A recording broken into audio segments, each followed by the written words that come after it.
السلام علیکم every one, کیسے ہیں آپ؟ Welcome to my channel Jiya Saad vlogs. تو جناب آج ہے فرائیڈے، اور فرائیڈے کو جو ہے وہ ہمارے اسکول میں ہوتی ہے ایکٹیویٹی، فرائیڈے ایکٹیویٹی، لیکن چونکہ جو ہے یہ رمضان کا منتھ ہے ماشاءاللہ سے، تو اس لیے جو ہے ہم نے ڈیسائیڈ کیا کہ بچوں کو جو ہے وہ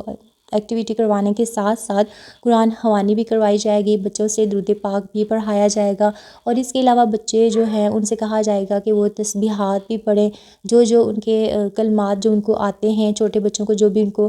کلمات وغیرہ آتے ہیں، یا جو بھی وظائف وغیرہ جو بھی دعائیں ان کو آتی ہیں، تو وہ کوشش کریں گے کہ بچے جو ہیں وہ آج کے دن وہ رپیٹ کریں، اور زیادہ سے زیادہ جو ہے وظائف وغیرہ کا ورد کریں، قرآن خوانی کریں، تاکہ یہ جو جمعہ ہے یہ ہمارے لیے فضیلت والا جمعہ بن جائے، کیونکہ رمضان المبارک جو ہے وہ ماشاءاللہ پورے سال میں جو ہے وہ ایک ہی دفعہ آتا ہے، اور جب بھی آتا ہے اپنے ساتھ بے شمار برکتیں لے کر آتا ہے۔ تو اس لیے ہم یہ کوشش کرتے ہیں کہ ہم اس رمضان میں جو ہے، ہر رمضان میں بلکہ ہمیں کوشش کرنی چاہیے کہ ہم جتنا زیادہ ہو سکے اس میں زیادہ سے زیادہ جو ہے وہ نیکیاں کمائیں، زیادہ سے زیادہ اس کو اپنے لیے برکت اور فضیلت والا بنائیں۔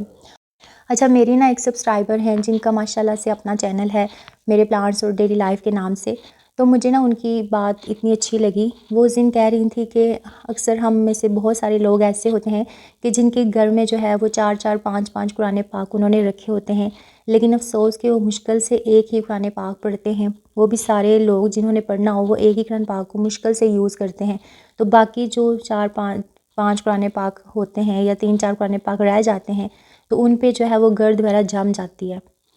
تو یہ بہت ہی زیادہ ہمارے لیے افسوس کا مقام ہے۔ تو بہتر یہ ہے کہ ہم وہ قرآن پاک جنہیں ہم خود نہیں پڑھتے تو انہیں ہم دوسرے لوگوں کو دے دیں جو کہ اس کو پڑھنے والے ہیں، تاکہ ہم جس چیز کو ہم خود نہیں پڑھتے اس عظیم کتاب کو، تو ہم اسے پڑھتے نہیں ہیں، اور اس کے اوپر گرد وغیرہ جم گئی ہے، جب ہم اسے اتنا جو ایک قابل احترام کتاب ہے تو ہم اس کا حق ادا نہیں کرے، تو بہتر یہ ہے کہ ہم اسے ایسے ہاتھوں میں دے دیں کہ جو ہم سے زیادہ اس کی قدر کرنے والا ہو۔ تو مجھے نا اس بات سے ایک واقعہ یاد آ گیا کہ ایک مولانا صاحب تھے جو بچوں کو پارہ پڑھانے جاتے تھے، تو ایک دن مولانا صاحب پارہ پڑھانے گئے، بچے وضو وغیرہ کرنے میں مصروف تھے، تو وہ ڈرائنگ روم میں بیٹھ کے بچوں کا انتظار کرنے لگے، اتنے میں جو ہے وہ تیز آندھی جو ہے وہ چلنا شروع ہو گئی، اور وہاں پہ جو ہے قرآن پاک کے پاس ہی پیسے پڑے ہوئے تھے جو گھر والوں نے وہاں رکھے ہوئے تھے ڈرائنگ روم میں، تو ہوا کی جو ہے تیزی کی وجہ سے وہ پیسے اڑے ادھر سے اور نیچے فرش پہ بکھر گئے وہ سارے نوٹ، تو مولانا صاحب نے وہ سارے نوٹ اکٹھے کیے اور انہیں قرآن پاک میں رکھ دیا۔ اس کے بعد جب بچے آئے پارہ پڑھنے کے لیے تو مولانا صاحب نے جو ہے انہیں پڑھانا شروع کر دیا۔ ان کا ارادہ تھا کہ وہ جاتے ہوئے گھر والوں کو بتا دیں گے کہ آپ کے پیسے قرآن پاک کے اندر ہے، تاکہ وہ پریشان نہ ہو، لیکن انہیں پڑھانے میں وہ اتنا بزی ہو گئے کہ انہیں یاد نہیں رہا، اور وہ اسی طرح چلے گئے۔ اس کے بعد اس بات کو جو ہے وہ تقریباً 1 سال کا عرصہ گزر گیا،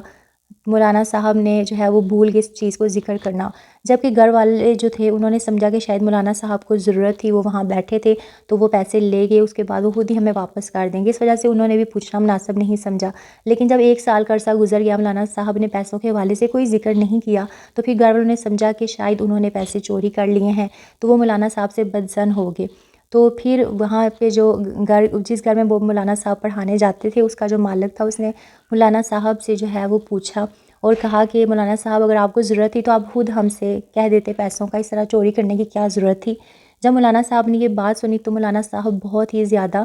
جو ہے وہ اداس ہوئے اور رونا شروع ہو گئے، اور اس بات پر انہیں چپ کروایا۔ مولانا صاحب نے کہا کہ مجھے اس چیز پہ افسوس نہیں ہو رہا کہ آپ نے مجھ پہ الزام لگایا ہے، لیکن مجھے سب سے زیادہ افسوس اس چیز پر ہے کہ آپ نے 1 سال ہو گیا قرآن پاک کھولنا تک گوارا نہیں کیا کہ میں آپ کے پیسے نہیں لے کر گیا، بلکہ میں نے وہ پیسے قرآن پاک میں رکھ دیے تھے۔ تو مجھے اس چیز کا افسوس ہے کہ پورا سال آپ میں سے کسی نے بھی وہ قرآن پاک نہیں کھولا، اگر آپ کھولتے تو آپ کو آپ کے پیسے مل جانے تھے۔ تو خیر، اللہ تعالی ہم سب کو عمل کرنے کی توفیق دے، قرآن پاک کی قدر کرنے کی توفیق دے۔ تو جناب یہ ہمارا ایکٹیویٹی ڈے تھا، اور اس میں مختلف ٹیچرز جو تھی وہ اپنی کلاسز کو، ویسے تو مختلف لیکچرز ہوتے ہیں ہر کلاس میں، ہر ٹیچر کا اپنا اپنا لیکچر ہے، لیکن آج ایکٹیویٹی کے دن جو انچارج ٹیچر تھی اس نے اپنے کلاس کو ایکٹیویٹی کروائی تھی، ہر ٹیچر نے جو ہے وہ اپنی الگ سے ایکٹیویٹی جو ہے وہ چوز کی تھی، کچھ نے ناؤن پہ دی، کچھ نے کولیکٹیو ناؤن پہ تھی، کچھ کسی ٹیچر نے اردو سبجیکٹ پہ کروائی اور کسی نے سائنس پہ، ہر کسی نے جو ہے وہ اپنے ٹیسٹ کے اکارڈنگ اس کو جو ہے وہ چوز کیا۔ اور ایکٹیویٹی جو ہوتی ہیں وہ اسٹوڈنٹس کے لیے بہت امپورٹنٹ ہوتی ہیں، کیونکہ اس میں لرننگ کے ساتھ ساتھ بچوں کے لیے جو ہے وہ انٹرٹینمنٹ بھی ہوتی ہے، اور بچے بہت ہی زیادہ اس سے انجوائے کرتے ہیں اور بہت ہی زیادہ سیکھتے ہیں۔ کیونکہ میرے خیال میں جو بچے پریکٹیکل خود کام کرتے ہیں نا، تو وہ سننے سے زیادہ بچے جو ہے وہ کرنے سے سیکھتے ہیں۔ تو یہ ہماری ساری جو ایکٹیویٹیز ہیں جو آپ نے دیکھی ڈفرینٹ کلاسز کی، کیسی لگیں آپ کو کمنٹ میں مجھے لازمی بتائیے گا، اور ملتے ہیں نیکسٹ ویڈیو میں۔ تب تک کے لیے اپنا بہت سارا خیال رکھیے گا، دعاؤں میں مجھے لازمی یاد رکھیے گا، اور اگر آپ کو ویڈیو اچھی لگتی ہے تو پلیز اس کو فل واچ کیا کریں، اس کو لائک کیا کریں اور سبسکرائب کیا کریں میرے چینل کو، اور کنجوسی نہ کیا کریں، آپ کے صرف ایک کلک سے دوسرے انسان کی حوصلہ افزائی ہو جاتی ہے۔ اوکے، ملتے ہیں اگلی ویڈیو میں، اللہ حافظ۔